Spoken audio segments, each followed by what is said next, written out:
All right, welcome back to Waste Some Time with Jason Green. I am Jason Green, bringing you brand new interviews right here on YouTube. Make sure you subscribe. Make sure you go down to the link, the Patreon link in the description. Click on it, sign up, because then you can ask the questions of the guests. You can watch the interviews before everybody else. Speaking of guests, I always say we got a great one. Today we got a great one. For ages, people told me you've got to have Johnny Monaco on your show. I'm familiar with Johnny Monaco's music. I'm familiar with his run with Enuff Z'Nuff, but I started seeing his podcast and I started seeing some of his own music. And I said, I've got to have him on the show.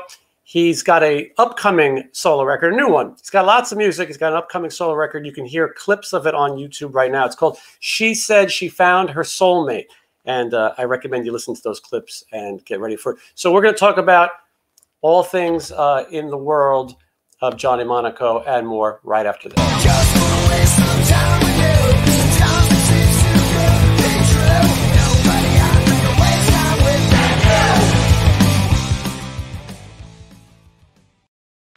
All right, here he is, Johnny Monaco. Hold on, there he is.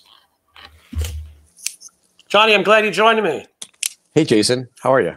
Good. So, we talked a little bit before we started, but I've got to say, I'm a fan, and I think there's a lot of people who may not be aware of your music, and I'm hoping that this interview turns them on to it. Want to make sure people know JohnnyMonaco.com. You've got a lot going on. I know a lot of guys know you as the guy who was in Enuff Z'Nuff, and that's great because you made some great music with that band. But your solo music as well, and you have an amazing podcast, really funny. And one of the things that I like about you that I said is that you are not scared to talk. You don't pull punches. Sometimes I do these interviews, and you don't know what you're going to get. With you, like I said, you're not scared to speak your mind. I feel like you're the rock and roll Larry David, though. You're definitely a neurotic guy, but I gotta be honest. I went to your YouTube channel, and you can end up going down the Johnny Monaco rabbit hole, and there's really funny stuff mixed in with great music. So anyway, we got that out of the way. Let's talk a little bit about how you get started playing music.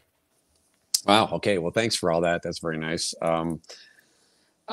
Starting, well, how we all start out, just playing guitar, taking guitar lessons, wanting to, you see all the guys that you like, all the guitar players back then, like Randy Rhoads. And, I guess before that was Jimi Hendrix and, the standard guys. And I just started taking lessons and wanted to play guitar for some reason. And that's how it started.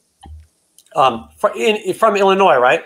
Yep. From Chicago. Mm-hmm. Yeah. And you do move out to Los Angeles at some point. You go to Musicians Institute. And I mean, you were kind of probably a shredder when you were young, right? You were into the metal guys. Yeah, I thought I was. Like I went to Harper College in Chicago. And then after that, I had a choice to finish 2 more years or go to the conservatory type thing. And that's when I chose to go to GIT because it looked great in the brochure. And I thought California would be awesome. And it looked nice and warm and got my own place and everything out there for the year. And so, yeah, I went to GIT in like the mid 80s, like 84, I believe, 85, somewhere in there. It was great. And how come we didn't hear about you sooner? When I was out there, I just stayed in a lot in practice. I went to school and I came home. I didn't go out a lot.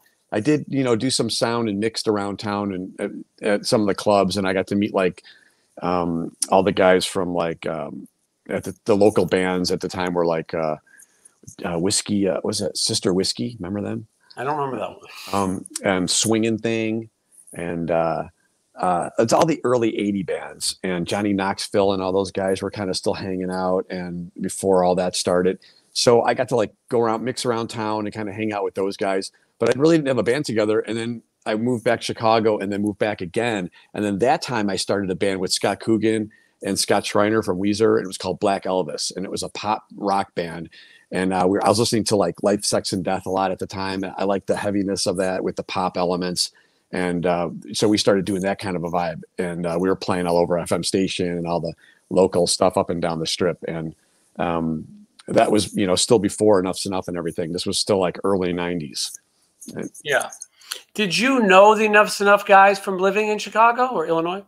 You know, I was just a fan. I would go out and see it all the time and go to Thirsty Whale and see all the shows. And I'm not sure if I had met them, maybe like briefly in passing, but you know, I was just more of a fan. And they reached out to me because they needed someone like in a pinch. You know, their guitar player Gino Martino, he couldn't do some shows, and they needed somebody. They remembered me. I guess they probably might have seen a band or something that I had, or just knew I was a fan, and I might be capable of like pulling off, you know, the guitar stuff. And that's when they reached out to me, and I was still in LA at the time, and I moved back to join the band. Yeah, and you pulled it off well. Derek Frigo, the late Derek Frigo, a great guitar player and had really cool parts. And not anyone can just step in and do that. Although I feel like maybe they tried a few times. But you were definitely a great addition. So at that point, though, you're playing with Chip and Donnie, right? Yeah. And so you're just a guitar player. How long does that go? Well, I joined that lineup. That was right after Gino Martino had come in for Derek. So I want to say that was 1996. Mm-hmm. And then Ricky Parent was playing drums. That was a great lineup. And I think we went right to Japan right away, and then had like a couple of years of local touring. So I want to say from 96 to 2000, it was that lineup. And then we had the Glam Slam Metal Jam. Remember that? It was, yes. Faster Pussycat, you guys, and there's one more. Who was the other one? I want to say Warrant and Quiet Riot were both on that. Okay, yeah. I could be wrong, but that was the Metal Sludge tour, right? Glam Slam Metal Jam, or was it? No. I think there's two. I think Glam Slam Metal Jam is the Poison tour. Yes. And then the Metal Sludge tour has some similar names. So I think I'm mixing them up. That's right. That was before. That was when DJ Ashba didn't have a clothing line or a bottled water collection. And Kerry Kelly was still playing like in like Pretty Boy Floyd type bands and stuff like that. Now he's not, doesn't do that anymore. He lives in an amazing high rise above the Minions. And he was really great. I got along with him really well, and stayed long time friends with him. And the everybody else just kind of scattered into different bands. Mark Torian got arrested on that tour for trying to stab an old man with a butter knife because he called him Hoss, and they put him in the clink, and we had to wait till he came out overnight. We were waiting by the pool for him.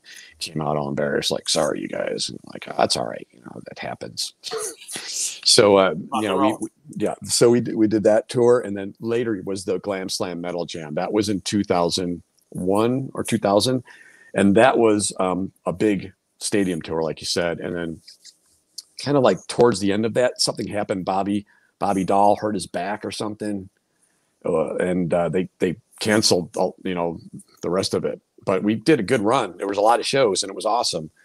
And that was the last. Now Donnie's still singing at that point? Yes, he was singing, and Ricky was in the band, and I was playing guitar. I had red hair. It was crazy. Yeah, and that's a great lineup because Ricky comes in on the third album for Enuff Z'Nuff, and so you know, and then you have the two original guys and yourself, and so it's a great lineup. And I don't want to get into too much, but Poison is ridiculous with their touring rules, and so it's got to be funny to you. I mean, they're notorious for this. They're notorious for a lot of things, not writing their own songs, copying kicks, and I better cancel my Ricky Rocket interview, but they like to hand out passes with their names on it, and you are not allowed to speak to the women who have the passes. I'm not sure that would fly in this day and age. It was a little weird. I had more freedom on a tour with Caligula. No, we toured with them for so long, and they wouldn't want us to talk to the girls. Me personally, I don't really care either way. I talk to anybody, but they wanted us to park our bus away. And then after a while, we got like in so much trouble that they make us park our bus outside of the grounds where the gate was, because they don't want us mingling with the fans. I don't really remember anything bad happening that we did anything to really get in that kind of a trouble. But I do remember just it always being something. And one time I dressed up as like in like a dress, and I had lipstick on, and they thought I was making fun of the tour, and I got in trouble for that. And then Donnie got in trouble for doing something, and then Ricky was hitting on some girls, and he got in trouble. it was just one thing after another. And I can remember their road manager, Rob, came to our bus and he opens the door and he points right at it and he goes, "You come here." I'm like, you know what? This fucking guy. I'm like, what? Now what? I don't care. What? It's like, Cece wants to talk to you right now. I'm like, fine, let's go. She like walks me downstairs the bowels of this huge shed. And he's sitting there. He's like, Johnny, come over here, man. Come over here. I want to talk to you. I'm like, what's up? He goes, oh, you sound great every night, man. You're playing, ripping. Can you show me something I can just go out there and play? Like, you know, during my solo, like now? You play it and you want to do it now and go out there? Like, you're doing this for 30 years. Why you want to do it now? Just leave it alone. Just go out there. It's like, nah, you're funny. Show me something. So I showed him some diminished lick or something. And he went out there, was like playing, and I could hear from backstage, like, she tried, you know, it worked. People clapped. So, but they, you know, he was very nice. They were nice to us. I mean, the guys in the band, it was just, you can't tell if they're sending the guy out to tell you this, or if the guy is just wants to get you in trouble. You know, you don't know who's behind it, kind of thing. So but you know, it was fine. It was one of the biggest things I've did on touring. So like, what am I going to say? They had catering. Yeah. I think it's a little bit of what we talked about earlier, that the guys want to be the nice guys, but you know, somewhere they're going, this is the rules. Don't let them talk to our girls. Write demerits. And then they go, oh, I don't know. He must have had a, you know. Yeah, that's right. That's what I think was happening. You know, it's really out of my hands, Johnny. Could have him killed. Mm-hmm. That sounds like someone we'll get to. But that's the Artful Dodger himself. But your career is filled with people that I've crossed paths with at different times. Enuff Z'Nuff is back in the news. When I say news, you know, they're on metal websites that a few people comment on. But but apparently it's very hot, and so I want to talk about that. But before we get too into that, we should point out that Donnie V leaves the band. You then front the band. It becomes a three-piece, and I think most people remembered it because you guys did it for quite some time. You went out there and hustled. Yeah, that was probably like 7 years. Just a small 7 years that no one ever mentions in that band. How many records? Oh, I don't know, maybe 3 or 4. I never really wrote the songs on any of that. So, and I barely played on the albums because every time I would get in there, it was a huge ordeal. And it was like, you know, you want me to play that? Just why don't you just play it, or tell me exactly what to play and I'll play it. It would just turn into a big mess. And it wasn't like I don't like being in the studio, because I'm always in a studio. It's just like certain, you know, people in the studio, it's just more work than it's worth. So I just, you know, plus they all wrote their songs great. They all played the parts fine. They really need me in there, maybe for a couple technical things like solos, but for the most part, you know, I didn't really need to be there. But yeah, it went from like, you know, 7 years of that, touring all over, right? All over Europe, all over the US, lots of touring, you know, went everywhere. And you were winning, Johnny, you were winning people over. It's not an easy thing to do, to step into someone else's shoes and sing. And everyone liked you, the band and the bands as well. Your peers were digging it. People wanted to play with Enuff Z'Nuff.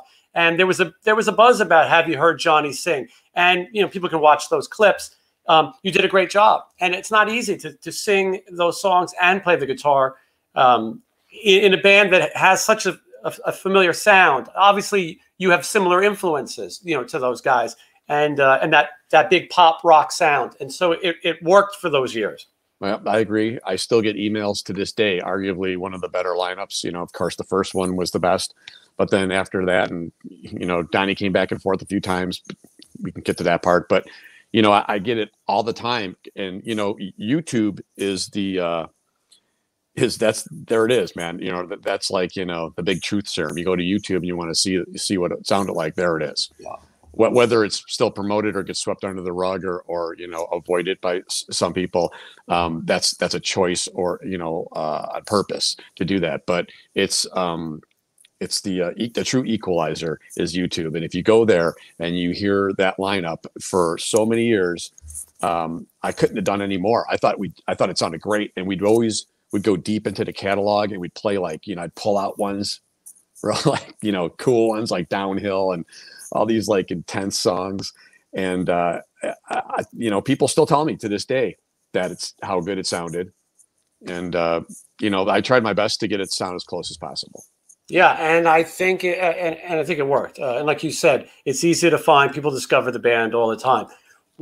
So as we said, Donnie comes back. It's no secret that he has issues. He's had mental issues, substance issues. This is his own words, paraphrase. But so he came. Yeah, he came and went. And finally, at the end, though, it seems like you have a fallout with Chip. I mean, I don't know. He came back, and at the time he was just like crazy, and I was like, I don't know if I want to deal with all that, and so I'm going to do something else. So he came back, and I started doing like heavy cover bands and just playing all the time with that. And then he left again, and I came back again. Then I left again, and he came back, or something like that. It happened like a couple times. And it's not so. And then after the last time, I mean, how far how you want to catch up to that point? Because it's just like the Enuff Z'Nuff world definitely runs in circles. Yeah. I'm thinking, what made you finally get out? Well, this was like, not too long ago, like 4 or 5 years ago, whatever. We were we had a drummer sub, and it wasn't like quite the same feel. And we were, we were doing a New Year's Eve gig somewhere, and I just didn't feel like it had the same purpose anymore. And right at the same time, something happened to my thumb. It was locking, and I couldn't like move my thumb, and I thought I was gonna have to have an operation. I went to a doctor, and it's like, it's just a cyst. It's common, but we have to cut it out, and it might take a month. So I told him, I go, I might need a month. I don't know if I could, play guitar on this upcoming thing. It was an M3 thing was coming up. And, immediately he was like, don't worry about it. I'll just sing them. Just you heal up. And, it wasn't like, well, why don't you just sing, or let's just not do it, or we'll try something else. And I kind of said that to see what he'd say, because like I wasn't feeling it really up till that point in other ways too, just musically and just camaraderie wise, and bringing their friends on tours and their girlfriends and wives. And it just didn't seem as much of a unit anymore. And I just felt like even the best I can do, it just wasn't making anybody happy, including the fans or him. Like I couldn't do any more. So it was starting to get to me like, I don't even want to hear myself sing Fly High Michelle anymore. Wasn't that I didn't appreciate it. It just felt, I mean, he'll say I didn't appreciate it, but I did. But I also put a lot of work into it, so I just didn't think that the better I did, the more it seemed to be like dividing it. Like it wasn't like, that was great, let's go to the next, it was kind of like, yeah, okay, like, yeah, that's fine, So that was the last thing, and I just figured he'd say, that's what he'd say. And he's like, don't worry, I'll sing. And then after that, he just said some stuff, and it was I felt it was kind of shitty. So I just was like, fine, I just won't go back, and, won't do it. And then I didn't hear from him for a real long time. And then I started my podcast, and I talked about a couple things here and there in my podcast. And he said he thought it was funny and thought it was great, but I think might have been a little upset about that. And maybe some of the other members that he plays with now weren't too happy about it, because they're, only positive people. And if you say anything negative, or it doesn't go along with their agenda, or if it's not like a positive attribute towards something that is, what they think is the way, then you're looked at as negative or crazy, and you're blocked. They're very fragile scabs, is what you're saying. I just think it's a lot of supposed to be they look at it as like a selfless act, but it's really a selfish one. And I think what they do is a lot of virtue signaling, and telling others to be kind to each other is something that I see a lot, which is like, oh, I hadn't thought of that. What a great idea. And so I just think that whole thing goes along with this whole yes men mentality and just telling people what they want to hear. I was just wanting to make it sound great and be better and move forward all the time. And, sometimes you can get, accused of just maybe not having the best bedside manner or the best attitude when it comes to that, because, you want it to be great. And, telling somebody what they want to hear and letting them do whatever they want is sometimes not the best approach to getting somewhere to the next level. Yeah, I get that. There's a lot of politics. It seems like, though, Chip was enjoying singing and something that he wanted to do. I think he liked the attention. He dressed up like an ice cream man or whatever, and be out front. I don't get it. I don't accept Enuff Z'Nuff with the bass player singing myself. I am a fan of the band and a fan of the music. It worked with you. It's very difficult to do it again, and it's certainly not going to work with the bass player now being the front man. And I don't think many people see it. And then the other point to that would be, and Donnie makes this point, they're going on the bottom of these bills, you know, going on before your LA Guns and your Faster Pussycats. And at one point, Enuff Z'Nuff was just as big, if not bigger, than some of these acts. They're going on at 6 o'clock, 7 o'clock. I don't like to get into finances, but they're not taking a lot of money for those shows. And I believe that that ends up hurting your brand. But I think Chip probably feels like it's my brand now. And so that's what happened. So as you know, I just had Donnie V on the show. And it was an interesting interview, and you've seen it.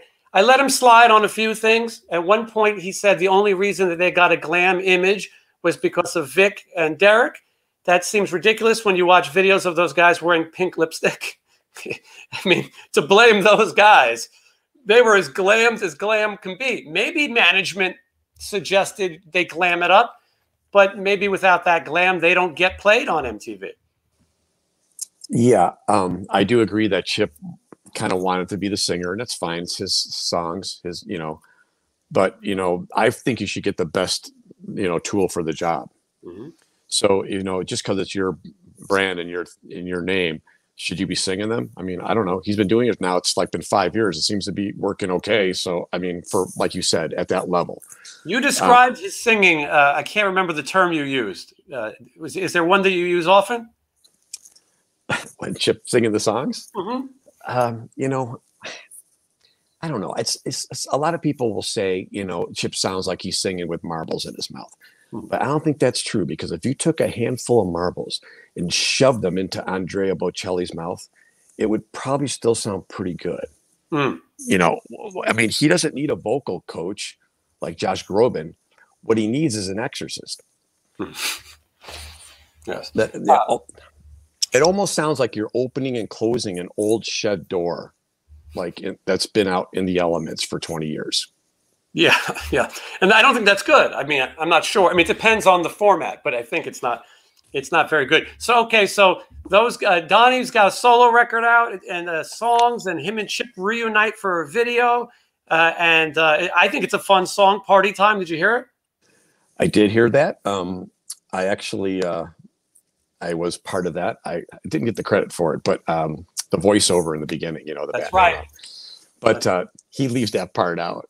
You know, that's okay. It's fine. You know, he introduced everybody else, the actors, several times. Mm-hmm. Maybe he forgot. You know, he does drink a lot of water out of plastic jars. A gallon at a time. So, you know, it's because after you buy the Kool-Aid for 99 cents, it's like, well, I don't want to throw this away. Mm-hmm. You could just fill it right up on the tap. Yeah. But I think I thought it was an okay song. I mean, I don't think he's ever written a bad one. And I remember I listened a little bit of what he said, and I can understand people saying, "Oh, that's not your best" or whatever. And he's like, "You don't understand. That's not the point." But I understand where he's coming from, and I understand what other people are saying. Me personally, I mean, I can give my opinion, but it's like, you know, it's just another great song that he's written, and the video people seem to enjoy it. I don't know. I don't know where to start with what's happening there, but well, I'm going to help you.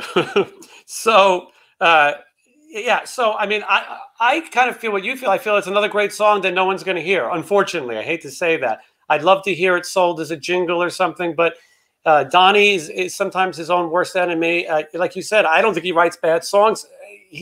What a talented guy. But and I thought you guys worked really well together. And before I even get into too much, to me, the ultimate thing is there should be a reunion. Enuff Z'Nuff. It makes no sense not to do it. It should be Chip, Donnie, and you playing guitar. There's no better lineup for that, and I think that's what the fans would like to see. That's my 2 cents on it. But so Donnie talks about how he's thinking about doing Enuff Z'Nuff overseas because he feels like Chip doesn't have the trademark. I don't see Donnie going overseas, but maybe he will. But he wants to put together a band. I didn't ask him about you in particular because I got the vibe he was going to sweep you under the rug. Although he did say he would travel with Vic Fox, who he hates. but and he stole from him or something, but that he would do it for the fans. Yeah, I heard a little bit of that.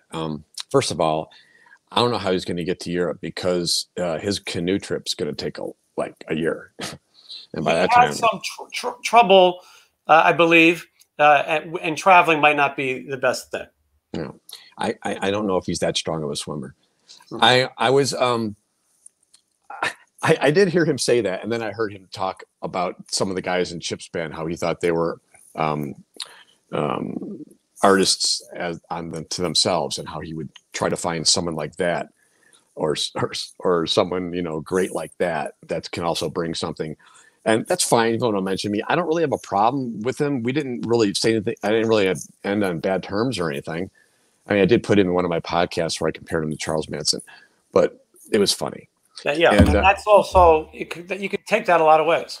Yeah, but I mean, I didn't have to edit any of that. I mean, I've heard those words. It wasn't like I was making this up. But it's I heard that, and I know that he was, you know, it's one thing to have ideas, bringing it to fruition is another. That's why, you know, Chip, for whatever it is, at least he still, you know, manages to get it together to go out and play the shows, whatever those are.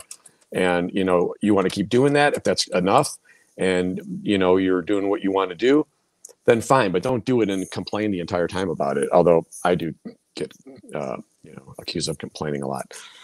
All legitimate. I was innocent. But I just, you know, if he wants to do that and go out to Europe and put some band together and find those great guys that he's talking about and the right guys, and it's, you know, and I heard his whole thing where he wants to come out with the piano and play like 3-hour shows. I mean, I don't know what's going on. I don't know what to say anymore. I mean, that sounds like a good idea on paper. And as far as Chip's been to Europe, he goes back and forth all the time. It's just now nobody can go anywhere because of everything that's going on. But if he thinks he could get it together and put a band together and go out, and then great, I'll watch that.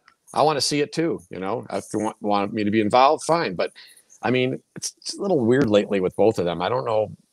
They might just be a little mad about some stuff that I was making fun of or otherwise. But I got to be honest, I'm just pointing out the obvious. I'm not trying to be mean-spirited. I'm just kind of making fun. Well, I'm being lighthearted with things that have happened and that I see. Well, and what I find is one of your strong qualities is if you're going to make fun of people, if you're going to have one of these formats and talk about things, you have to poke fun at yourself as well. And you do that. There's no way that you act as if I'm superior and I'm making fun of these people. You make yourself the victim of the jokes just as much as anybody. And it is all in good fun. But I know Chip at least definitely had some issues with you. Is it true that you went to see Chip play with his Enuff Z'Nuff and you wore a costume? Okay, what happened was I was in Las Vegas and I was contemplating, like right now I'm actually in between haircuts, but I was contemplating getting a haircut at the time. And it was super long like this, you know, and I got it cut really short. And I had brought my stuff I brought my, you know, magic stuff and a couple other things, and my beard kit was in there. And I'm like, wouldn't it be funny if we went in there, you know, like in a disguise, just for, you know, just gonna know who it's me, but that'd be funny. So me and Mike Varney went out to Jackson's for a steak dinner, and I had the beard and the glasses and the short hair, and it was just the two of us together was just a hilarious look. I'm like, let's just go over there. It's like right there. Just went in, you know, it wasn't like I planned doing it to like do anything weird. I just went in there and I had the dressed like I normally dress, with just like a fake beard and short hair. And we kind of sat in the back, and Scotty Griffin was there. He recognized me, and he thought it was funny. And we talked for a little bit, and I watched whatever that was. And then he just left. I mean, stick around or anything. But that's all that was. And then he kept going around telling everybody he's showing up in a fake out costume. He's stalking me. He's coming to our shows dressed up. I don't know. I'm sure maybe he was half kidding. I don't think he would say it to me. He's kind of got to know. I don't really know why he would have a problem at all, but I just thought it was funny. So I feel like in some ways I've ruined the mystique just by even talking about it. You know what I mean? It's these things are funnier when it's just the idea that Johnny Monaco shows up at his former band shows in costume. You know. That would be funny if that was really the total. Yeah. But if that was the case, I would have done it differently. I would have wore a fat suit, and for sure nobody would have known it was me. But I just did the beard and the sunglasses and the hair. There's a picture somewhere of me and Mike Varney at Jackson's. I have it. It's great. he looks like a wrestler. And I'm sitting next to him with that beard. But it was a fun night, I think. I don't remember. It was a while ago. Yeah, well, I'm sure there's going to be some kind of rib roast coming up with a bunch of bands playing, you know, and Enuff Z'Nuff goes on at 3:30, and you could break out your a different disguise for that. You know, that's the good news about the things starting to open again. That there will be hair metal rib roasts, you know, by the tracks for people to see. So, did you ever think that you would be the voice of reason in the Enuff Z'Nuff battle? Yeah, right. It's just the whole thing is so messed up and just so like, you know, oh boy. And it all comes down to the songs. They're such good songs and they're so well written. I know Donnie claims that he is writing through God and that he's telling him, you know, he's a conduit for Jesus. Mm-hmm. And I don't know. I mean, I would have to think Jesus would be really busy with cleft-lipped children and football games. But I could be wrong. Maybe he's talking to Donnie and helping him write songs. There's a lot of people that write good songs, okay? And they don't say that. You know, McCartney or Billy Joel or any of these guys talking about how they had a session and it came to them in their sleep. And I mean, everybody who's in music, and, you know, you probably do this too. You hear stuff once in a while, like you hear an idea or like a hook or even a lyric or something, like a melody. I know I do. And but he's just really good. If you avoid managing to work your entire life and put all that energy into songwriting, maybe there's some kind of way that you just get really good at it. Or he's just naturally, you know, I don't want to say gifted, more crafty, like a criminal. But I think that just his songwriting ability and his knack for that style he's just really good at it.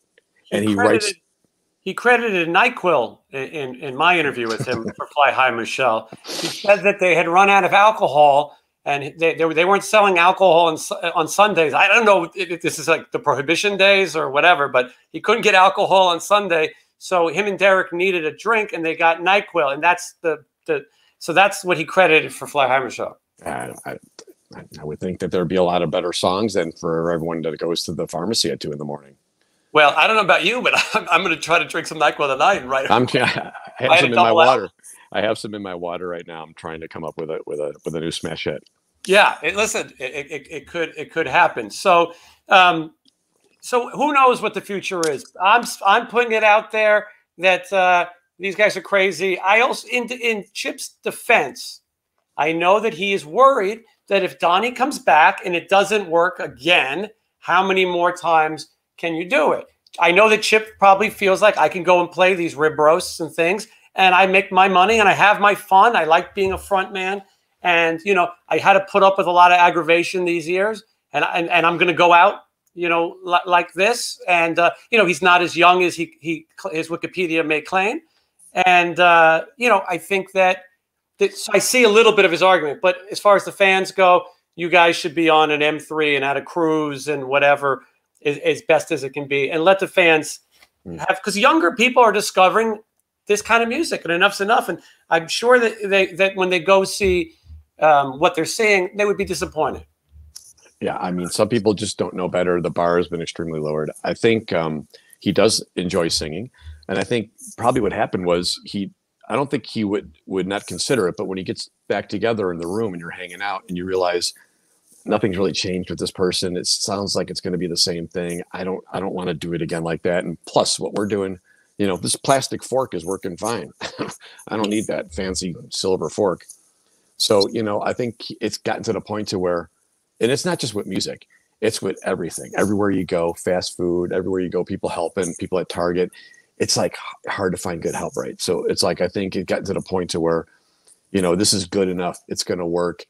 You know, I don't think him coming and the fear of him leaving again, that might be a nice excuse and way to say it politely, that I got together with him and it was like after 5 minutes, I'm like, nothing's really changed. Why would I, you know, trade in my car when I can get this other car, used car that might have worse problems than mine? So, I mean, I think maybe he's kind of balancing it out like that. And I think he enjoys being the singer and being the guy, which is fine until you hear it. And I think it's funny, Donnie, you know, he's really, He said the stuff he says is real funny, but it's kind of true. And, you know, it's just like I said, it's such a mess. And I was really never part of the band, like the real band. And I always know they look at me as like, you know, this guy that just came in, you know, I made his career and he'd be nothing. But at the same time, I put a lot of years into it and I put a lot of effort into it. And there was an era where we used tracks, and I made a lot of tracks and with the other guitar part and other vocals, and it mixed in, and it just wouldn't sound any better. So it sounded great. And if that wasn't the problem, and if they can go out and do what they're doing now, well, then I didn't need to be there. And then I guess they are right to do it the way they're doing, because it just doesn't matter. And you know, to some people, the hardcore fans and the people that really know, they will be like, what is happening? What is going on right now? I don't understand anything. This is horrible, you know. And then to other people, they'll be like, you know what? This is really good. He sounds just, I've heard people say he sounds just like Donnie. And it's I don't know how to fix that. You sure that it wasn't at like a hearing facility or, you know, something like that? Well, it was a morgue. So. Well, that as well. But no, when they're opening for, you know, Black and Blue or Autograph or, you know, those prestigious acts that they perform opening for at 4 o'clock, you know, I mean, maybe somebody thinks it's good, but there's a lot of fans, I think, that would like to see it. And just one more thing, not to toot your horn so much, but you did help keep that brand going. That's a huge thing. If you took all those years off, who knows what happens? You were keeping it going and keeping it going well. So I'm not sure where it stands. I think you're up for it if they want to do a reunion, right? Yeah, I don't, like I said, I don't really have any problems with them. I just had a problem with, you know, not doing the same thing, not really being involved in the band, you know, as an actual member. I was kind of in there and out. And I didn't know where the next step was. Like, let's do an album and I'll stand in the front and I'll do the, you know, but it's not like that. It always was like they put out like a rehashed album or some prior thing. And there was always some like bamboozling happening. And then, you know, this, like you mentioned, the same kind of touring. It's hard to tour like that at that level. It's hard on you. And, you know, going on early and stuff, I don't really care about that. I mean, I'll play wherever, what time it is, you know, but I think they do. And when they feel dissed by it, then it makes the whole vibe of the tour kind of rough. Yeah. So well, my thought on that is that if one of those bands could play the Whiskey or play a club here in Vegas or play a club in Colorado, Enuff Z'Nuff with a better lineup should be able to play that same gig. Wouldn't need to go on at a certain time, has enough hits to play a night. You know, that's what I'm saying. I think that the brand needs a little help. You know, they need a little better show, and the money could go up as well. But, you know, sometimes these kind of bands get these harebrained ideas and they think that their band is bigger than they are, and they throw it out on the road and they're difficult. And then you're in LA Guns, you know, things like that tend to happen. I'm not sure your timeline, but you're in this band called Tantric. Thankfully, I'm not familiar. I've heard the name. And I know that Sting, I think, practices the sexual aspect of it, but I don't know the band. But that is, but there's some players in the band who somehow think that it's bigger than it is. And so, what comes first, Tantric or LA Guns? Yeah, Tantric. Okay, so you get a call to join this band, Tantric, and I believe they had some hits. And I think that they call it nu metal. I think that's what the kids call it. It's a little heavier. Mm-hmm. And but they also experienced some lineup changes. I did a little bit of research and I found that the gimmick to Tantric, I believe, stop me if I'm wrong, is that you have to have the kid of somebody famous in the band. So one time they had John Corabi's son, and now they have Jeff LaBar's. Sorry, it was an earthquake. Jeff LaBar's son, the late Jeff LaBar of Cinderella. That's about what I've gathered. But so I look at your decision sometimes as I think you like a challenge, and I think you like to sort of stimulate yourself musically and try things. Sometimes I think, what are you thinking? But so tell me what happens with this Tantric. Yeah, those guys were nice. I got a call from your friend Troy, who reached out to me, and I've known Troy for over 25 years. Bobby Blotzer's tour manager, who I heard allegedly is hiding Bobby Blotzer's boat, so it's not confiscated in a lawsuit. Alleged. That could be. I just want to make sure we're talking about the same guy. Oh, we finally get somewhere, and he disappears. So we'll wait for Johnny to come back. He was scared to be brought up into a legal situation. But that's okay. We'll wait. We got all night. I said, what are you, scared to get brought up into a legal thing? You bailed out on us. No, something happened. I don't know what happened. But so anyway, the guy who claims to be in White Lion but wasn't really in White Lion calls you. Yeah, I go way back with him, and we've had issues in the past, but they always seem to end up being okay because he's a hard person to not like at the time. And he goes back with Enuff Z'Nuff. He's a big fan. I played with him in versions of Enuff Z'Nuff. But so they asked me to do this on like 2 or 3 day notice, and I don't know any of those songs, and I'm struggling to learn them. There's weird tunings. It's like that new metal, like you mentioned. So it's like, you know, intricate stuff. You know, maybe not technically hard once you get to learn the songs, but it's like, you know, trying to listen to someone speak backwards. So I you know, learned these songs on the airplane on the way to the first practice, and then the singer doesn't show up for a while. So now I'm singing and kind of like getting everybody to, you know, to go through the parts, and we kind of get it going as half as I could. And the new bass player just joins, who is now, like, you know, he's been Jaron. He's a great guy. He's a young guy. He's a bass player. He's a really nice kid. You know, he's a very positive person. This kid is like. Does he have a famous father? No, he doesn't actually. That's missing. That's but, ingredient. Okay, but he came in the band with Troy, and then they asked me to fill in or to see if I could do this tour. So I just tried my best I could. I went out there. The first one was in Seattle. I had, like, you know, paper all over the ground trying to read charts, and it was tough. And you know, we did that for a while, and then he kept wearing on me. There were things, I don't need to go through everything, but there was just things about him because he's crazy. And then we actually came back to Vegas. We stayed at his house with his then girlfriend, and you know, went back out on the tour. Had issues with the bus here and there, but we were driving around in an RV. And then, you know, after one of the shows, someone asked me, you know, how do you like playing in this band? And I'm like, well, you know, it's not really my thing, but, you know, that's fine. I just have a problem locking with the drums. And, you know, I think his meter is kind of up and down, but, you know, we've talked about it before, and I don't really know what else to say about that. Because the guy asked me how I felt, and I told him. So that guy is in one of these bands, friends of his, goes back and tells him.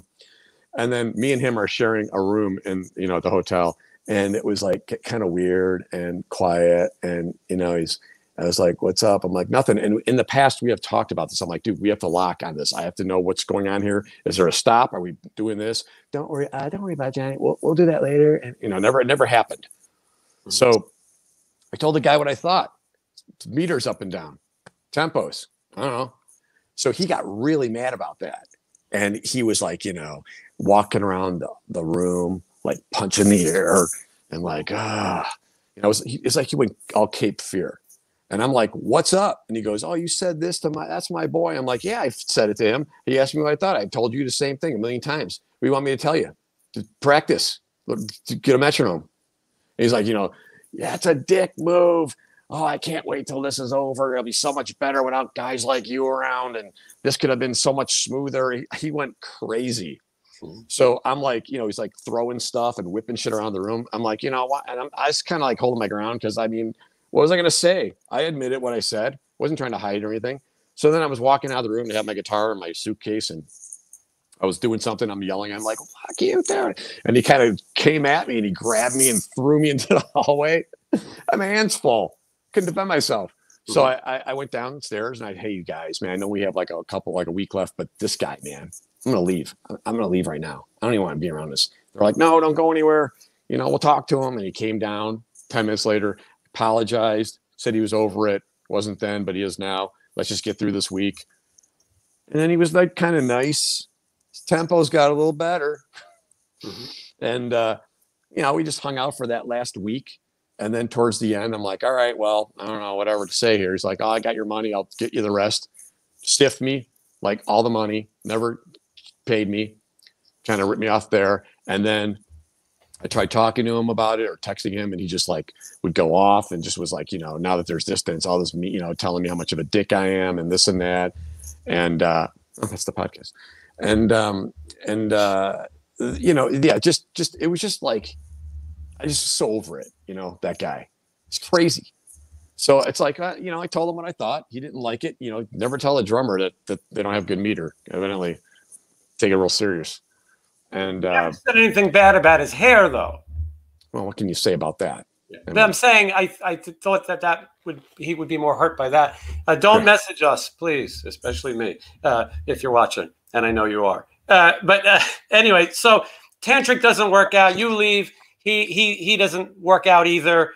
And now that right there, I said to those guys, listen, this guy, there's something up with him. I don't know what's going on, but the money's not there, you know. And they're like, dude, we know. We just need to do the shows with this guy. You know, they weren't even happy with him either. And then 6 months later, or not even, like 3 months later, I get a call from them. They're like, you were right. You know, I want to apologize. You know, it totally was him. You know, and then I said something in my podcast about embezzling funds. And then he threatened to get a lawyer. Yes. To sue me for what? I believe it's slander is what he would say. Yeah. Slander. He slandered those songs. Blabbermouth, so you know, Blabbermouth, and the few hundred people that story reached. He's upset. You could have destroyed his reputation of being the guy who was in White Lion that really wasn't. White Lion. It would have destroyed his reputation in the world of scarves and body spray. Yes. So I just, you know, I said it really quick. If you hear my podcast, I did a recap of everything I did up to that point, and I said it super fast, you know. He said he says no, that's not what happened. But the guys in the band are telling me a different story.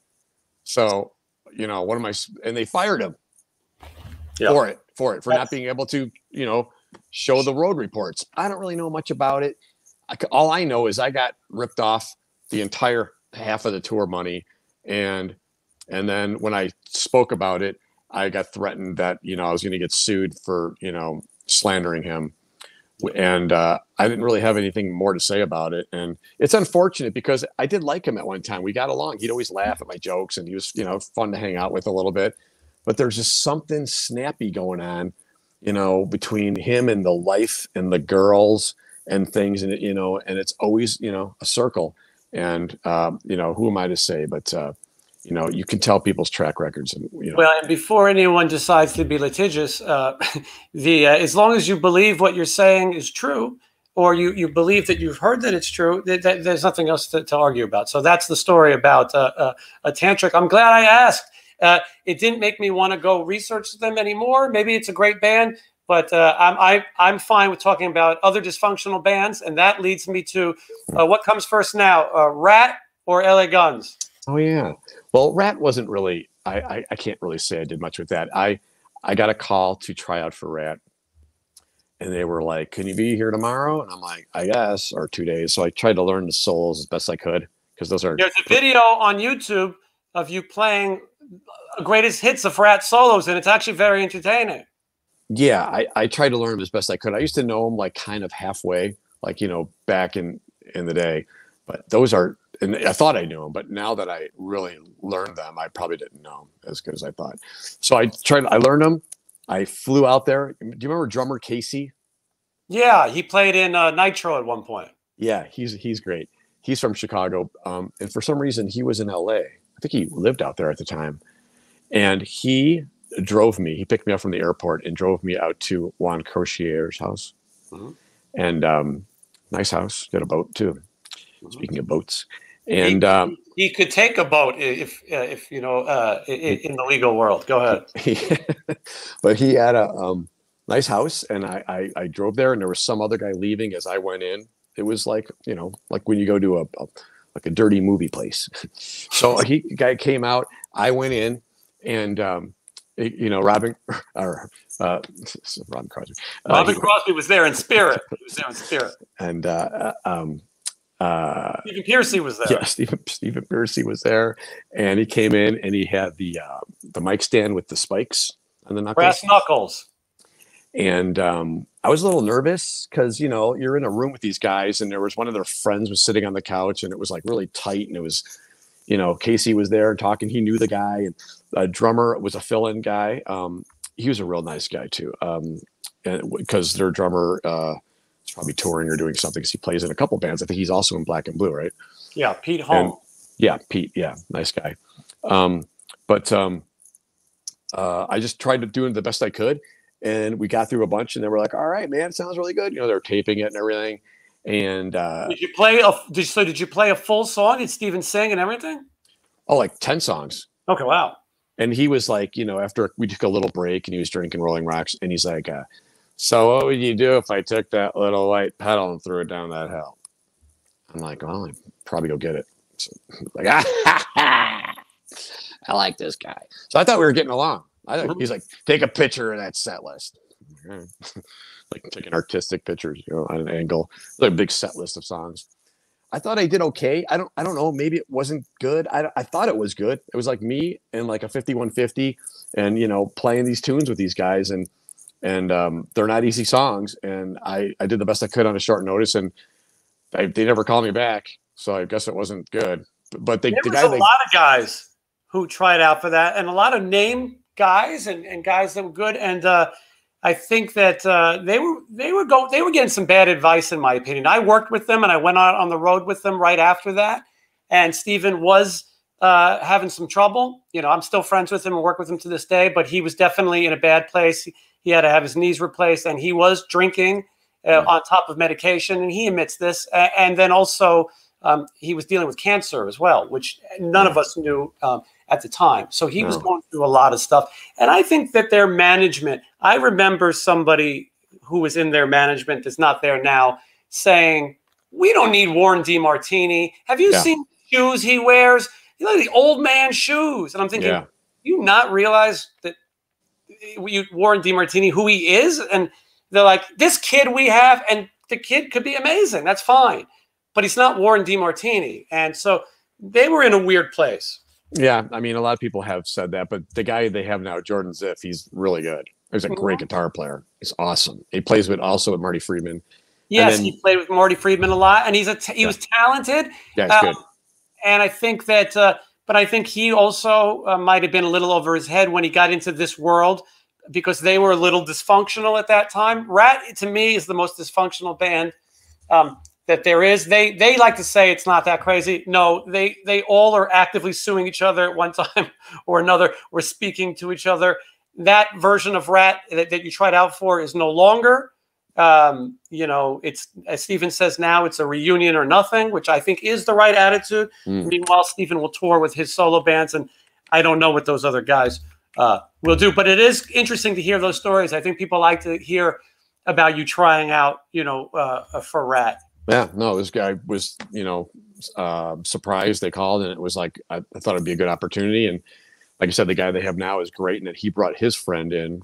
That they're younger guys, you know, so they're like the new shredders of what's happening. So maybe they felt I wasn't that fit, or it could have been the glasses, or I don't know.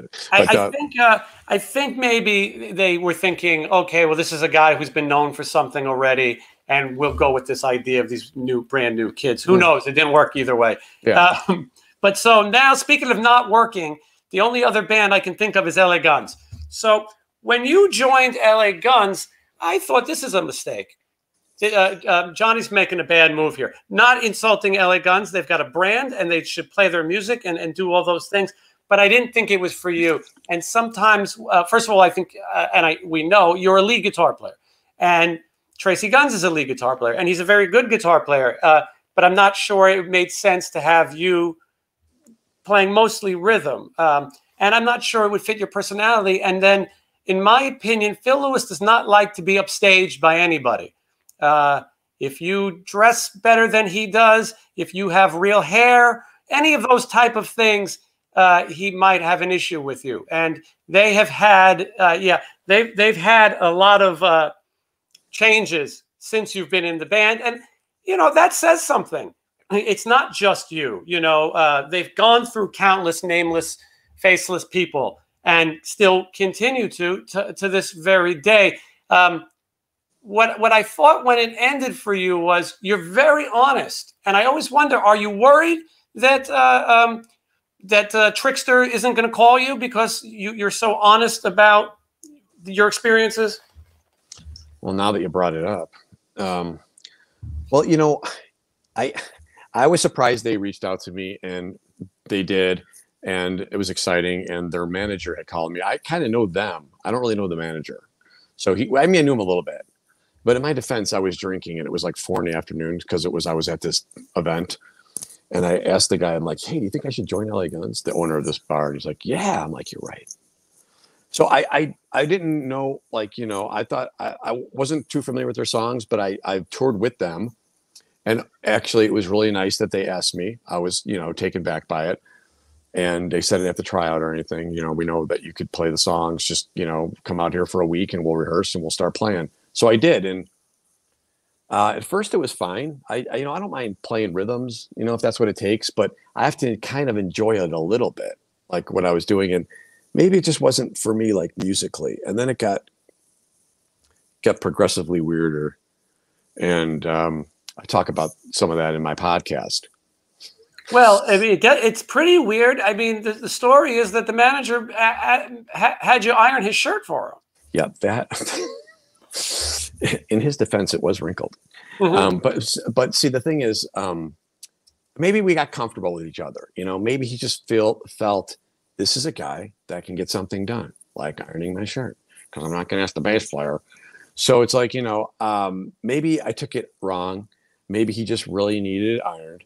And in between sound check and going on stage, I should have, you know, spent more time, you know, doing stuff like that, ironing clothes and, you know, getting the merch together.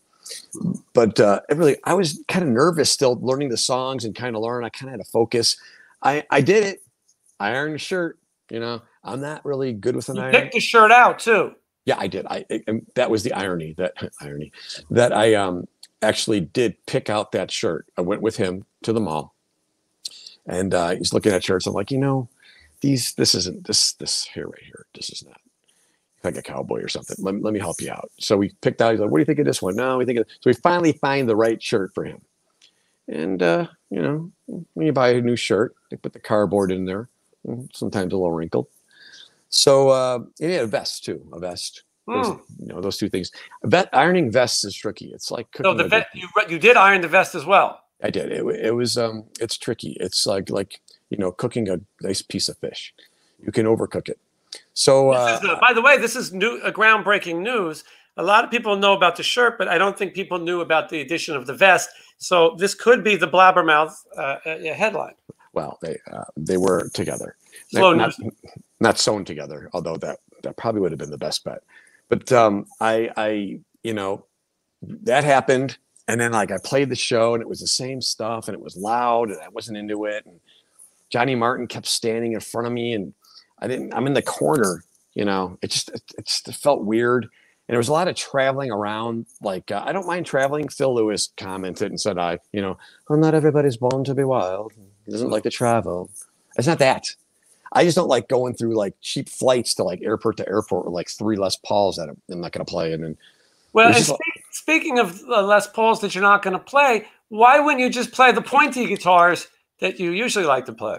Well, they didn't want that. They wanted, you know, at that time, for those moments within that year or two, it was all about Les Pauls and, you know, badass, you know.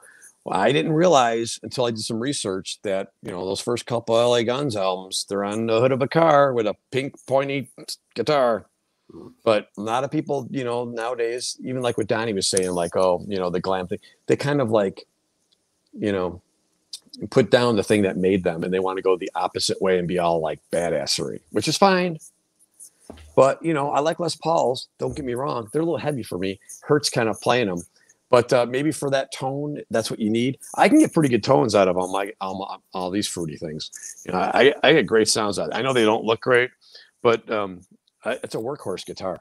But yeah, they wanted me to play the Les Pauls, and Tracy was so nice. And he's like, listen, you don't have to buy anything right now. Check it out. I'll give you a couple of mine to use. So I used his.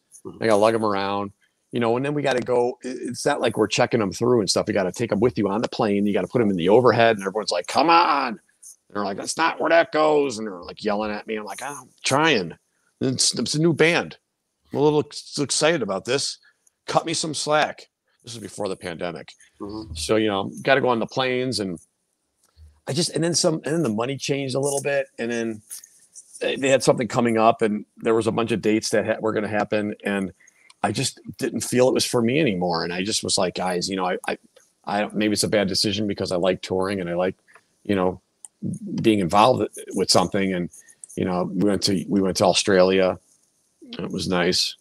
And I just didn't feel it was for me. I felt more like a servant than I did, you know, even though you are getting paid and you know, it's not your band and you're a hired gun, so to speak, which is fine. But there's you know, a little bit. Sometimes I would just feel like you think you're getting to be friends with someone, and they'll say or do something, or there'll be a vibe, and it's like, you know, don't really, you know. So I just didn't feel it was for me, and that's what I said. I was just honest about it, and I appreciated the opportunity. And sometimes I wish I would have stuck it out and maybe kept going, but ultimately that's what happened. And then, it didn't fit your brand of music. When I think of you, I think of Beatles, Cheap Trick, or Frank Zappa and Todd Rundgren. A little bit more experimental, avant-garde. Not to bash LA Guns. I like that music, but maybe it wasn't for you. And yes, traveling these days is difficult, especially on that level. You're going to take 8 flights to get from Nevada to Colorado somehow. And that can be tiresome. And yes, the money is not always consistent. And this isn't just that band. To go out on that level can be difficult. I'm a little surprised that Phil was so worried about the style part of it, you know, because when I look at his mustache, I feel like he wouldn't be so concerned. But then maybe, I don't know, maybe I'm in the minority. Maybe that mustache and the roots that he's growing or something, because I think he's trying to hide that he's wearing a hairpiece. And so he's, I think, allegedly, you know, and so, you know, is there a Les Paul for him, you know, of some sort? You know what I mean? You know, when we were in Australia, he always was fine with me. Kind of got along, you know, in a Caligula type way. And I always would, he's like, you know, Johnny, we love sharing the stage with you, but from now on, please, no more winter scarves and hats on stage. And he was telling me that, and he was wearing a top hat, and I think what were welding goggles. But again, it's his band. I understand. It was sort of like being in a 3-month version of Oliver Twist. And I was Oliver. You know, in this life, one thing counts. In the bank, large amounts. I'm afraid these don't grow on trees. You've got to pick a pocket or two. You've got to pick a pocket or two, boy. You've got to pick a pocket or two. I hope I don't get demonetized for that copyright. Oh, yeah, it's a work of art. But yeah, I don't know. They were nice to me. And then they kind of, you know, it was weird. And the manager was nice for a while and kept getting car sick with him. And I told him I needed to drive. And he was like, zip it, get in the back. So I don't know. That's what happened. And then all this time later, look what happened. Everything stopped, and they continued, and they will continue. And well, and then also, you know, I interviewed Steve Riley before I interviewed you today, and he has his LA Guns, and you know, there's room for LA Guns all across of this world. And in defense of the manager, he's got a difficult job because he has to deal with guys who don't like each other and have to pretend that they do and arrange their travels and their schedules when they don't like each other. That's not an easy job to do. It's a problem of the modern day of bands who are trying to keep it together. And hey, it's not like they've changed members, you know, 10 times since you left. They've been pretty. Oh no, they have. But listen, it wasn't for you. Again, it wasn't for you. You experimented, you tried it, but more importantly, she said she found her soulmate. This is where it's at for Johnny Monaco. Being the backup guy is not necessarily your thing. Listen, maybe not a million people are going to find this, but let's hope we can turn a few people onto it. and this is your music. And this is not your first solo record. You have lots of music. People go search online. It's easy to find. JohnnyMonaco.com. You're going to fall into the rabbit hole. This is good music. You know, Johnny, I have you on and we laugh and we pick on some people and it's fun. But at the end of the day, there is some music, which is the point of this. And you're here in Las Vegas. I didn't realize we were so close. I probably could have just opened this window and just shouted out to you. And we could have done the interview that way. And think about the bandwidth we would have saved. But you're playing here in Vegas. You're working your ass off. You've kind of become the Vegas fixture guy. I spent a lot of time booking bands and putting shit together on this scene. It's competitive. But when you have a guy, I wish I would have had you 10 years ago when this guy joined Slash's band and left me, high and dry. It would have been great to have you in some of these projects. And you're doing it now. You're playing My Sharona and Sweet Child of Mine with the best of them.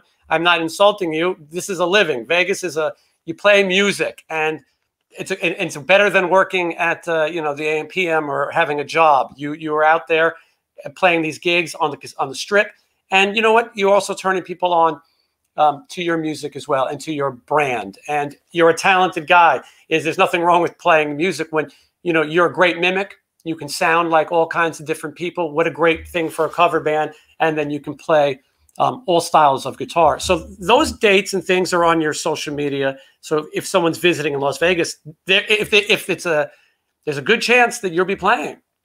Yeah, since I've been here, it's only been maybe 3 months, but I've had a pretty steady gig flow at the Mandalay Bay and New York, and the MGM with an all request live band, which is super hard.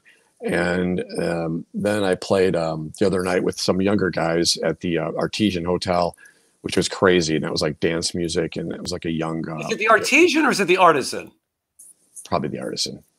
I'm thinking maybe Monaco's knows another language. He's hipper than me. Okay, that's so very fancy. Yeah, right. The Artesian. Yeah. That's what Phil Lewis calls it. But so you're playing with some younger guys there. Yeah, that was crazy. I don't know these guys. Mike Zuder turned me onto them, and they were looking for somebody. He couldn't do it, so he gave him my number. So that was interesting, and it was hard, and it was by a pool, and it was on Halloween, and I'm afraid of getting COVID. It was just terrifying. So that was that, and now I have I'm subbing in the Fab, which is a big Beatle band here in town, and I'm subbing with John Minetti and his guys for a couple shows coming up. And then after that, I don't really have a lot on the books. I mean, I have a few things here and there, but it's kind of not looking good for the rest of November and going into December. So I don't know what I'm going to do. But do you have a New Year's gig yet? No, I don't. And I don't know. I'm trying to put my own band together, and I just put out some ads to try to get people to respond to. And ads, it's tough. Well, I'm going to spread the word because people always ask me. I've become the guy that people come to and say, who do you recommend for this? Who do you recommend for this? Especially here in Las Vegas. And you'd be a great fit to a lot of these projects. Sometimes these cover bands, they think they're Motley Crue and they're living it and they're believing this hype. To me, the best guys are the guys who are talented. She'll play, take their money and go home. You don't need the whole circus of it. And so I think there's still plenty of opportunities here for you. It's funny. I'm looking at your music and I'm looking and I go, oh, Johnny's got a duo. And I'm seeing all these pictures of you and this hot chick.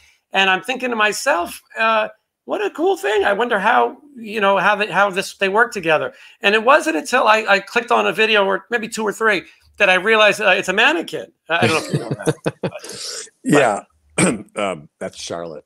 Yeah. I in Chicago, what I was doing is I couldn't find a bass player that was either too notey or wouldn't show up or always had an issue with something or drinking so I just tracked everything and got this one on eBay, and dresses great, never misses a note. And I get a drummer who can play with the tracks, and the kids, they don't know. I got kids taking pictures with her, the arms falling off. They're like, ah. And because I have it sampled, so I talk to her and she talks back, and to get drunk enough. So, and we're doing dance music and pop stuff. So it's like me and the drums, kind of like a two-piece kind of, but with a little bit of eye candy. And I was doing that for a while right before everything happened. And I would do that here. I don't know if it's a little weird, too weird for here. I think it might do well. And I think that, first of all, I've worked with a lot of musicians. This sounds like the greatest partner ever. This is like Lennon and McCartney, you know, minus any arguments, because, you know, Mannequin's not going to, Mannequin's not, you know, I'm always jealous of bands like Ghost. You know, Ghost, the guy makes his band wear masks, and they don't have names. They just shut the fuck up and let Ghost be in charge. And I'm jealous of that. And so you've taken that a step further, just to have something that's not alive as a partner. And then you have the tracks and the other things that you do. I think it's a clever idea. There's videos of that as well. You have a YouTube channel that people can check out. You also have a podcast, which is very funny and very honest. It's dangerous doing this, Johnny. You go on here and you talk, and people don't realize. They write in their comment. I don't know about you, but I've never commented on anything on YouTube. I don't find anything that important, good or bad. I'm just not going to write. And I get people that hang on every word and they write these horrible things or good, and it's nice, but I don't get the time that they put into it. They don't realize that when you're doing your podcast, or I'm sitting here chatting with you, we've got to kill a few hours. And sometimes it's not going to be the most politically correct thing. And sometimes we're having fun. And Chip and Donnie or Phil Lewis, they can be easy targets to have fun. But as you know, sometimes people will be outraged. Your podcast doesn't pull any punches. It's funny. It deals with all types of different things. And tell people where they can hear it. Yeah, you can just hear it anywhere. There's podcasts. You can go to my website, johnnymonaco.com. There's links there. You can go onto iTunes or Spreaker, and it's called It's Not Me, It's Absolutely You. Or you can just Google Johnny Monaco podcast. And I kind of stopped doing them because it just like took so long. I don't do them like this. I do them like I kind of produce them and I chop them up and I edit them, and I don't do interviews. It's just all about stuff that I'm doing. So it's going to be limited to, not everybody knows about these bands and stuff. So it's a smaller pool. But for the people who do know, it's either funny or they're going to look at me as being mean. And like you said, have some kind of comment for it. And that's fine. I mean, I just pretty much try to speak as honest as I can, because it's too much work to not do that. Because then you got to remember what you said, Look at Mark Twain quote. But, it's like, I don't know how else to do it. I mean, you could virtue signal and be all phony and, say all the right stuff to people, and you might get more likes that way. But I don't know if those likes really matter. And I think I get a lot of likes, Johnny, and I don't pull punches. I do what I do. And I think sometimes people like authentic. There's a lot of guys who do this, and they do the Chris Farley in the elevator with Paul McCartney interview. You were in the Beatles. What was that like? And I think that people sometimes want some truth. And like you said, yours is an edited product. I admire how much time you put into these gags. Lots of things like you doing the broom challenge is hysterical. And then just your normal life about the people in your building and dealing with these people. Listen, I hate people too. The pandemic wasn't all bad. It's nice being at home, but your interactions with people and your fearlessness to interact with the people at Starbucks or wherever you're going in your day, I think is a fresh, entertaining take. Well, thanks. I'm still struggling with people, and even in this building. And I don't know what it is, man. People are the worst kind of people. Well, you're living in a deluxe apartment in the sky, Johnny. I don't like it here. No, I think I'm going to move. They said they let me out of my lease. They're like, listen, if it's going to be a problem every week with something different, we'll just let you out of your lease. That's what they said. I complained 3 times about things that should have been fixed before I moved in. And now they want me to pay for this closet door. And I'm just like, oh, these people. And it's a little too loud. When you live near the boulevard, it's too much. I need to be like, I'm from the suburbs, so maybe that's what I need. I mean, I wanted to be close because I can get right to Mandalay Bay in 7 minutes. Call Scotty Griffin, the realtor. Give him another chance. I tried that. He was helping me. He was going to do something for me. We were in touch a lot, and then he got busy, and I ran out of time. And she didn't do anything wrong. He had to go. on tour. And, you know, he likes the high rise stuff. He lives in one. So I thought, I'll try that too. But, you know, it's fun until you got to, you know, bring your groceries home. Yeah, I know. No, listen, the reason you live in Las Vegas, at least up until now, is you can get a house for, you know, a quarter of what you can get somewhere else. And you don't have to be in the deluxe apartment with your neighbors and things like that. But anyway, you're an asset to Las Vegas, and it's good that we have you here. And hopefully things will, you know, they're starting to open up. Yeah. And people will check out your music. When do you think She Said She Found Her Soulmate will be available? You know, I just have to finish up some stuff. And like I said, right now with the living arrangements, and I don't know if I can be real loud here, and I'm always like on edge. I need to get somewhere where I'm comfortable and I can finish it. So I don't know. I got to get this finished. Hopefully before summer, get it out there, add it to the collection. Fuck, what I've heard, you have samples of the songs. I mean, it's catchy, and I think it's what people would want to hear. And so they should go to YouTube and get that. And then they can get ready, and hopefully it comes out in the summer. Thanks. Yeah, I'm trying to get that finished. And like I said, as soon as I can, you know, relax a little bit and catch up, I'm playing all these shows. I'm doing like 4 different things. Then I want to get right on that and get it out, because I think it's a good selection of songs. Yeah, absolutely. And you'll come back when it's time to promote that. And cool. And you know, I think you have a lot of great ideas. I know you're visually good too, so I know you'll have videos and things for the record, and I think that's something that we can look forward to. Yeah, now I can't stop thinking about is if I've said too much and I'm not going to get a call from Kix. Yeah, you know, it's funny you said that. I almost said Kix, but I don't think Kix is so bad. Like, you know, I mean, they have a lot of availabilities, but I mean, I think Kix is a pretty good band. I would be thinking more like, you know, Sleaze Bees getting back together, or you know, Tora Tora. Is it 2 tours or 3 tours? Whatever it is, 2. Could be 3. I'm not sure. Yeah, but you know, you might be out of that now because you said too much, and that's how it goes. Somebody once asked me. I did an interview talking about my time with a band called Fake RATT, not to be confused with the real RATT. And then they said you pretty much said everything that happened and how ridiculous, and it was ridiculous. And they said, "Aren't you worried that you're not going to get calls to work anymore?" And I said, "Why? I don't want to go tour manage Firehouse. You know, no offense to those guys, but and you know what happened? To thy known self be true."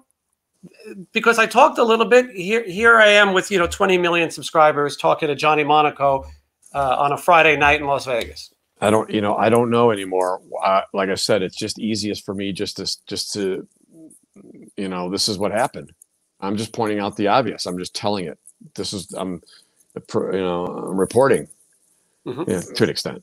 But I mean, yeah, if you like Chip says, and people like, oh, he slings mud, or he likes to throw, glass houses, rocks, blah, blah, blah. That's really not the case. I mean, that is the case if you were to say something bad and rip on somebody and dirty laundry type thing. But I'm really just saying what happened. And if someone else wants to play it straight and make up stuff and tell you what you want to hear, and whereas like, this guy's a good guy. Creative differences. If you don't want to do that bullshit, I mean, artistic differences. I just don't know anymore what to say. It's like you can't say anything anymore that's not completely positive or on board with whatever the agenda is. And if you say anything that goes against the grain or is even negative a little bit in like, well, that's not what happened, or this is blah blah blah, you'll get blocked and banned, and they won't talk to you. Brown sugar either. In case you didn't know, that's we actually did that one at Mandalay Bay for $100 last night, and after I read the words, I don't know, but it's an interesting song. I saw the Rolling Stones 2 nights ago, and they didn't play it. So yeah, I was there. It's too bad we didn't run into each other, but it's canceled. They have retired that song, and the Stones was the ultimate fuck you band, and we're in a new era. So yes, it is tricky. I try to leave all my racist, sexist, homophobic jokes out of the show. Yeah, yeah, it's not for everyone. And it just has a different meaning now. I mean, if you could say things that it comes off mean, people think that you're a bad person. You can't joke about certain things anymore. And I'm fine with that. I usually don't like to get too blue. Like, if it's funny, it's funny. It doesn't have to be like dirty or racist or something like that, which, I don't know why you'd still be, racist or anything like that in this day and age. But it seems a bit passé. Yeah, but I mean, some people I guess are, and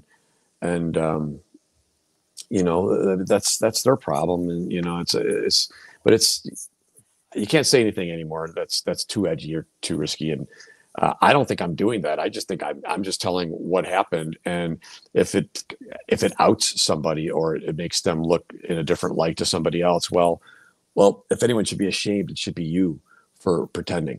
So.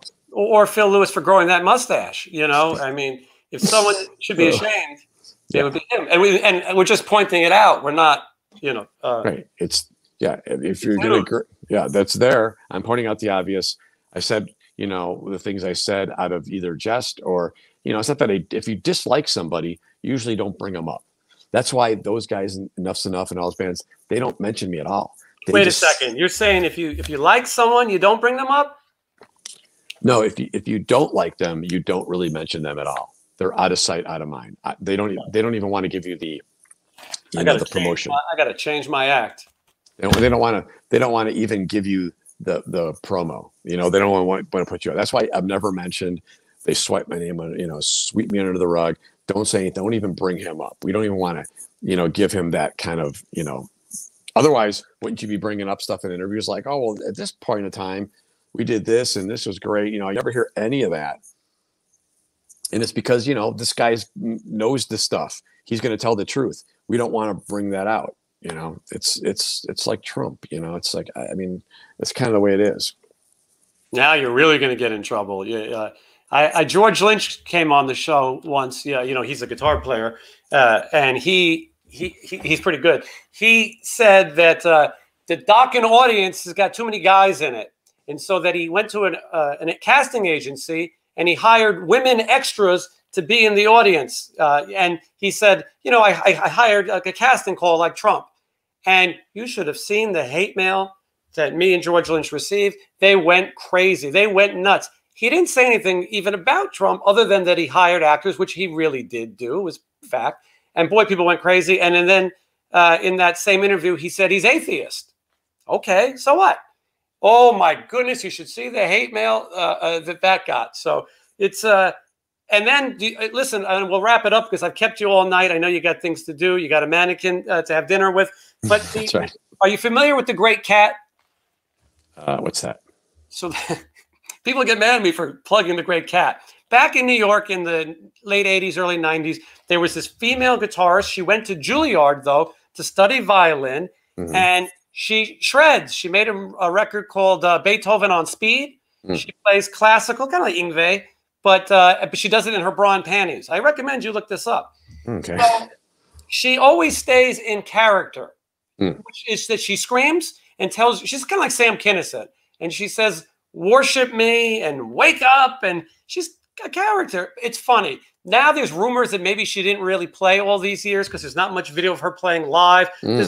But she runs this shtick, and she's constantly promoting it. So I said, I'm going to try to interview her. And she was in the back of the guitar magazines and all those things. And so she said she would do the interview, but it had to be recorded. I could ask her 5 questions, and then she would send me 5 responses. Okay. And at first, I was going to say this is stupid. But then I said, let me see what I get. And I got the most ridiculous thing ever. And I said, I don't know if I could put this out. And then I thought about my journalistic integrity, and I realized I have none. And it's time to put this out. And so anyway, it was controversial, and people were angry, and this is a joke. The joke is that they didn't realize that I warned people right from the beginning that this is going to be the most ridiculous interview you've ever seen. And it's not even really an interview. It's a woman in her underwear in a swimming pool, occasionally playing classical music, screaming and yelling. And it was funny, but my point of all this is that it's like one of the most popular interviews I've put out. And yes, people hate it. But by the time you hate it, I've already got your monetization money. You know what I mean? Yeah. So yeah, I mean, yeah, no, I'll have to look that up. I didn't know that, but yeah, it's like, you know, nowadays it's tough. It's you got to just like go along with everybody if you're an individual and you're going another direction, you usually get you know, outcast. And that's what I'm finding nowadays. And my only rule is if it's funny, you got to say it. So that's the 100% the rule. And you take the chance. And that's what it is. Johnny, I hope you'll come back And you know, there's a couple of times when I had to cancel an interview. I was traveling. I was sick, and I said, "Who could I get to fill in for me and do these interviews?" Johnny, you are the perfect person. I don't know if you would sit around with the great cat, you know, in your schedule, but that's very kind. I tend to be, when I do these kind of interviews, and I don't do a lot of them, I tend to like find myself looking down and not direct, but that's because I can't see. I have to go like that. And I also tend to be not as funny, or kind of just like, and then the interview just seems to be kind of flat. Whereas if I was like drinking coffee and I just woke up and I'm running around, it might be more of that kind of an interview that you're talking about. But you got to remember, these go online and they're there forever. So then I feel like someone's going to see it, and then I'm going to look stupid or something, which I have no problem looking stupid. Like I said, I do own a fat suit. Well, but this was more about music and your career. And yeah, we had some fun at the expense of others. But this is about that people should listen to your music. Not we weren't going just for a cheap laugh. I would have asked you to do your Chip and Donnie impressions. I think that it's a missed opportunity that we didn't do that. Yeah. Well, we'll have to think of some ideas for another direction, and maybe we'll invite someone else onto the set here that we can. That's what I was thinking. You know, I do these Wednesday lives where the audience can be part of it, and I think that you would be great to have on, where let the audience ask you questions, and then But for your own channel, this is what I'm thinking. If you don't mind a little creative suggestions, I'll never ask you to iron my shirt. I don't iron shirts. You should do one of these split screens that I have here, but you should do Chip and Donnie discussing getting back together. And you you play both, though. I could do those, and I can do other, but I just don't know if it's, again, looked at as me being mean, or if the people that really get it will think it's hilarious. But then that's a small group of people, True. Not everybody knows those people. It was just a small group. Like, who is he doing? But of course I could do something like that. I've thought about that. I would like to. So I agree with you. Small audience, but it might be fun. I feel like you should be playing in one of these bands like Asia or Trans-Siberian Orchestra, or one of these. Have you been approached or thought about those kind of things? Well, part of the reason I moved here is, my mother sold her house. I lived there for 20-something years, and she moved into a nice place, and it was just time for me to move. And I went to Missouri for a short time, and I found out I just wasn't into that much flannel. And then and trucks. And then I went back home to regroup. And then I just decided, I had to go somewhere. And I didn't really want to stay in Chicago because I've done everything I could do there. And it's cold. And so I've been always talking to people out here like, you should come out here. And even though it's a weird time, so I decided to come here to look for opportunities. And I fell into these cover situations now. And I don't mind. Nothing's really beneath me in that respect. I know a lot of these other bands, they feel that playing covers is beneath them. But the gig that I'm playing now is so hard that it actually makes you a better player. And I'm here to be uncomfortable. I came to this town, which I know a little bit about, to be uncomfortable and to play as much as I can, and to have a lot of pressure, and to get better. And hopefully during all that, an opportunity like that comes up, and I do hear of something that I could, but like you said, maybe after they hear some of my interviews, they won't want me. But if I get to meet them and they're like, all right, he's not that bad. He may have been a little weird, but I mean, he said he has insurance, so he's paying his bills and plays guitar pretty good. And you could probably get him on an airplane fast, skinny, all the requirements. Yeah, but you might need a companion ticket for the mannequin, but Charlotte, I don't know if it's politically correct to even say mannequin anymore. Maybe, No, she's got a mouth on her. Right. I've got her in a body bag right now in the naturally in my storage area, and I've got all the stuff. I have the costumes and everything, and I just felt that it would just be an easy way to do these gigs without having to have a bunch of people that may or may not show up. And what a lotus. Sounds great. I think it sounds really good live. And but they're covers, but I do a different take on them. We're not up there just like slugging through tunes. It sounds good. And the bands I'm playing in now all sound good. It's a different level of play out here. And long story short, to get to your answer, I would love to have an opportunity to do something more like that. Ultimately, I'd like to play my own stuff. or, you know, to play in something is closer to the genre that I like. But if it's a challenge and it's going to be a good opportunity to tour and to play, and I like the stuff, that'd be great. And I just didn't think I was going to find that where I was in Chicago. Yeah, I get that. One last question before you go. Yeah. We talked about auditioning for RATT. Are there any other bands like that you auditioned for that didn't happen? You know, not too long ago, like a couple months ago, Black and Blue reached out to me, and they needed someone for the Kiss Cruise and for something else. And I have a mutual friend named Kevin Rankin, and he plays drums for Flock of Seagulls. He reached out to me to play with Flock of Seagulls, and I learned all their songs, and I drove myself to Iowa, and their singer, who's awesome, and missed a flight. Something happened with the weather, and so I drove all the way out there, and it never happened. And you know, we settled up the next day. He was totally cool. He's like, you know, we might need you in the future, because their guy couldn't get out of Canada because of COVID. Right.